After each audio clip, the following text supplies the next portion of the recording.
आप सोच रहे होंगे 9 रूप तो देवी के होते हैं, फिर बहू? भाई बहू भी तो लक्ष्मी का रूप है। तो जब बहू के पैर पड़ने से घर में समृद्धि आती है तो और क्या क्या होता है जरा देखिए। रामलाल और श्यामलाल 2 भाई थे। दोनों बड़े ही प्यार से साथ ही एक ही घर में रहते, लेकिन दोनों की बीवियों का रवैया एक दूसरे के लिए बिल्कुल ठीक नहीं था। एक दिन रामलाल की बीवी कहती है, अरे रमा, ये क्या कर दिया? सारा कचरा पूरे घर में फैला दिया। माफ करना दीदी, मैंने रखा तो एक ही जगह था, लेकिन हवा इतनी तेज चली कि उड़ गया। अभी उठा देती हूँ। हाँ, जल्दी करो। और एक बात, अब भाई साहब से बोल देना कि 2 रसोई कर ले। पता तो है मेरा बेटा सोहन बड़ा हो गया है, अब लड़की वाले भी आने लगे हैं, तो उसकी शादी हो ही जाएगी इस साल। हाँ दीदी, मेरा बेटा विहान भी तो बड़ा हो गया है और उसकी भी तो शादी होनी है। ठीक कहती हैं आप। अब हम ऊपर वाले तल्ले पर शिफ्ट हो जाएंगे। मैं विहान के पापा से बात कर लेती हूँ। बात नहीं करना, शिफ्ट होना है, क्योंकि मैं अब साथ नहीं रह सकती। हाँ दीदी, ठीक है ना। फिर क्या, हो जाते हैं एक घर के, एक परिवार के 2 टुकड़े और 2 रसोई, दोनों के बेटों की शादी। और फिर शुरू होती है कहानी। अरे मेरी बहू तो ढेर सारा दहेज लाई है। ये देखो, बड़ा टीवी, एसी, कार और गहने भी। दीदी ये तो बहुत अच्छा है, लेकिन है कहाँ आपकी बहू? वो सो रही है, थोड़ी रिजर्व टाइप की है ना, अपने ही कमरे में रहती है और ज्यादा बात भी नहीं करती।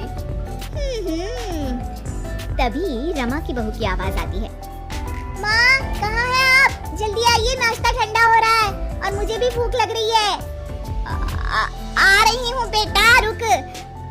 दीदी चलो क्या, ये लड़की मेरे साथ ही बैठकर खाती है, वैसे भी भूख लगाई है। ये बोलकर वो चली जाती है। तभी श्यामा की बहू बाहर आती है और बाहर की ओर जाने लगती है। अरे बहू, कहीं जा रही हो क्या? क्या है माँ जी, बिना बात के ठोका मत करो। जा रही हूँ मैं। वैसे भी मेरे पापा ने कार घर में रखने को तो नहीं दी है ना। अरे नहीं बेटा, बिल्कुल घूमो। मैं तो कहती हूँ मुझे भी साथ लेकर जाया करो, साथ ही घुमा करेंगे। अरे नहीं, मैं आपके साथ बिल्कुल भी कंफर्टेबल नहीं हूँ। वैसे भी मैं शॉपिंग में जा रही हूँ, कहाँ आपको टांगती फिरूंगी। ये बोलकर श्यामा की बहू निकल जाती है। तभी उसके कान में ऊपर वाले तल्ले से हंसने की आवाज आती है। और ये कौन इतनी जोर से हंस रहा है? ऊपर जाती है, जहाँ वो देखती है कि रमा और उसकी बहू साथ बैठकर बातें कर रही होती हैं। फिर तो मम्मी जी इतना मजा आया कि मैं क्या बताऊं। हाँ बहू, सुनने में ही हंसी नहीं रुक रही। तू तो वहाँ मौजूद थी। तभी दोनों की नजर श्यामा पर पड़ती है। अरे ताई जी आइए ना, आइए। वो उनके पैर छूती है और फिर चाय बनाकर लाती है। श्यामा अकड़ कर कहती है, अरे नहीं, मैं चाय वाय नहीं पीती, बस हंसने की आवाज आ रही थी तो सोचा बता दूं कि टीवी की आवाज धीमी कर लो। अरे टीवी, वो देखो दीदी, धूल खा रहा है, वक्त ही नहीं मिलता देखने का। बहू के साथ वक्त कैसे बीत जाता है, इसकी बातें और किस्से कहानी किसी सीरियल से कम नहीं होते। श्यामा को खुशहाल रमा को देखकर जलन होती है।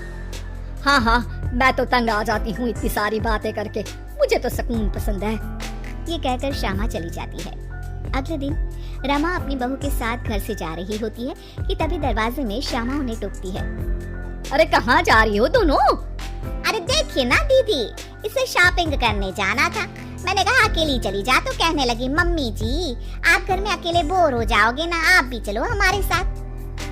अरे अब इस उम्र में तू कहाँ घूमेगी? अब देखते हैं दीदी, जहाँ ये लड़की घुमा दे। अब मेरी बहू भी कल गई थी कार चलाकर। हाँ।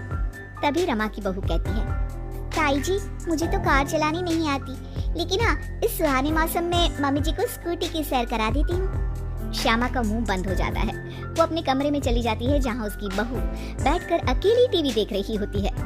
बहू तू भी कुछ बातें किया करना, मैं अकेले अकेले बोर हो जाती हूँ। तो क्या मैं यहाँ आपको एंटरटेन करने आई हूँ? देखिए मम्मी जी, मैं तो सिर्फ ये कहना चाहती हूँ कि ये टीवी मेरे पापा ने दी थी, तो ये टीवी कल तक मेरे कमरे में लग जानी चाहिए, समझिए आप? ये बोलकर वो वहां से चली जाती है। श्यामा सोच लेती है कि वो अब ये सारी बातें अपने बेटे को बताएगी। शाम को उसका बेटा जब घर आता है, अरे देख बेटा, तेरी बीवी सारा दिन अपने कमरे में रहती है, न बात करती है न चित। मैं बूढ़ी सारा दिन भूत की तरह अकेली घूमती रहती हूँ घर में। अरे माँ, मैं क्या बोलूँ, मैंने कई बार उसे बोला कि सबके साथ उठा बैठा करो, हंसा बोला करो और मिलकर रहो, लेकिन वो कहती है कि उसका मन ही नहीं करता। अरे क्यों क्यों मन नहीं करता है? ऐसा क्या हो गया? माँ, तुझे याद है उसके पिता ने कार देने से मना कर दिया था। कहा था कि उनके पास पैसे नहीं है, साथ ही तेरे सामने हाथ भी जोड़ा था, लेकिन कैसे तूने उसके पिता के साथ बुरा व्यवहार किया था। उन्हें कहा था कि पैसे नहीं है तो किसी भिखारी से शादी कर दो अपनी बेटी की। हाँ हाँ बेटा, तभी तो आज दरवाजे पर इतनी लंबी कार खड़ी है। बस माँ, तो अब तू उस कार से ही बात कर और उससे मन लगा, क्योंकि पिता के आंखों का आंसू आपकी बहू के दिल तक उतर चुका है और आपकी इज्जत उसकी नजर में। अब श्यामा को समझ आता है कि कुछ निर्जीव चीजों से घर भरने से अच्छा है कि सजीव चीजों से जिंदगी भरी जाए।